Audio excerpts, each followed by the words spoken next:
इस वक्त अभिषेक मनु सिंघवी कोर्ट में दलीलें रख रहे हैं। जी हां, महाराष्ट्र के सियासी संकट में शिंदे गुट की तरफ से दायर याचिका पर इस वक्त भी सुनवाई चल रही है। शिंदे पक्ष की दलील के बाद अब सिंघवी रख रहे हैं पक्ष। आइए आपको सुना देते हैं। संजय राउत कुछ कह रहे हैं इस वक्त, जल्दी से। वेळ लागेल कारण हे सगळ्या पक्षाच्या घडामोडी आहेत, त्यात मला वेळ द्यावा लागेल आणि काही उपरोक्त जर त्यांना मला अटक करून घेऊन जायचं असेल तर मला घेऊन जाऊ शकतात। जर दिल्लीतून तसा आदेश असेल भारतीय जनता पक्षाच्या नेत्यांकडे, महाराष्ट्रातल्या नेत्यांचा, की यांना अटक करा आणि घेऊन जा, तर ते मला घेऊन जाऊ शकतात कधी। सर हिंदी में बता दें, सर हिंदी में दोहरा दें, कल ईडी ने बुलाया है, क्या सूचना मिली? ईडी से बातचीत हुई अब तक कुछ आपकी? और आपकी प्रतिक्रिया क्या है?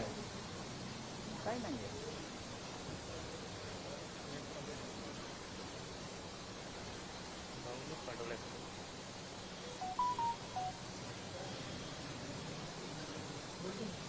हाँ हो गए। हाँ क्या बोल रहे हैं? ईडी ने आपको नोटिस दिया हुआ, ये सूचना है, कल आपको बुलाने की तैयारी देखो है? नोटिस, मैं सामना कार्यालय में हूँ, ये मेरा घर नहीं, यहाँ नोटिस नहीं आ सकता है। ये तो बाला साहब ठाकरे की वास्तु है। अगर घर में नोटिस आई होगी तो मैं देख लूंगा।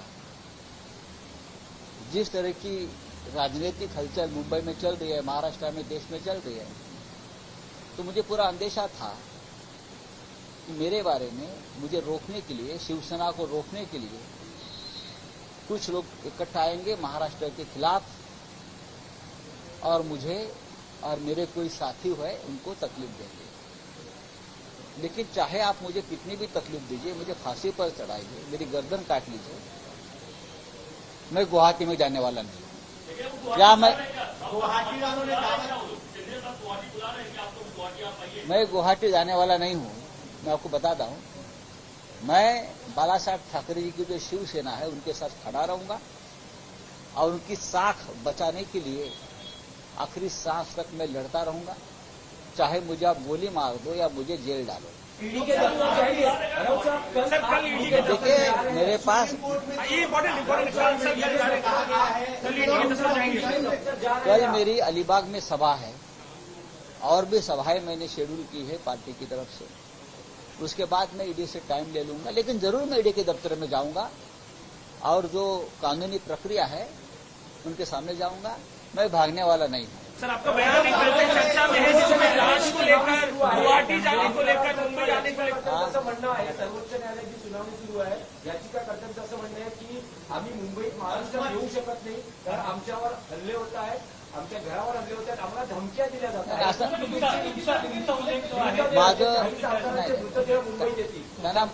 त्यांनी मराठी भाषा समजून घेतली पाहिजे।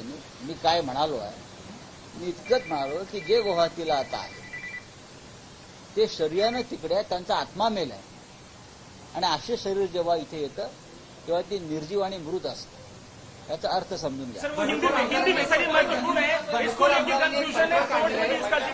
हिंदी में बताइए सर, क्या बोला? मैंने इतना ही कहा था सर, जो लोग 40-45 कितने भी हो जो गुवाहाटी में है, उनका जमीर, उनका आत्मा मर चुका है और जिनका आत्मा मर गया होता है उनका सिर्फ शरीर रहता है, उनका कोई फायदा नहीं होता, कोई वजूद नहीं होता। ऐसी बॉडी, ऐसे शरीर यहाँ आकर क्या होगा? उनका तो सिर्फ पोस्टमार्टम होता है। लोग उनके विचारों का और उनके कृति का पोस्टमार्टम करते हैं। ये मैंने कहा, ये पॉलिटिकल स्टेटमेंट है। राऊत साहेब, पण ज्या पद्धतीने उपाध्यक्षांच्या विरोधात अविश्वासाचा ठराव आहे, कोर्टात जे म्हणणं मांडण्यात गेलेलं आहे की त्यांना अधिकार नाहीये, मला कोर्टामध्ये काय चाललंय त्याच्याविषयी मी कोणतेही भाष्य करणार नाही। ती न्यायालयीन लढाई आहे, ती कायदेशीर लढाई आहे। त्यासाठी आमची लिगल टीम, आमचे शिवसेनेचे काही प्रमुख लोक दिल्लीमध्ये उपस्थित आहेत आणि त्याच्यावर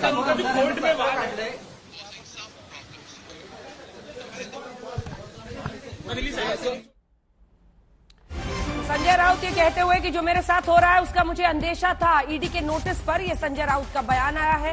एक बार फिर वो बार बार ये कहते हुए कि जो, हालांकि ये दलील अब पहली बार, जैसी राजनीति चल रही है इसका अंदेशा मुझे था, ये वो कह रहे हैं समन पर। उन्होंने कहा भी मुझे मिला नहीं है, घर जाऊंगा तो मिलेगा।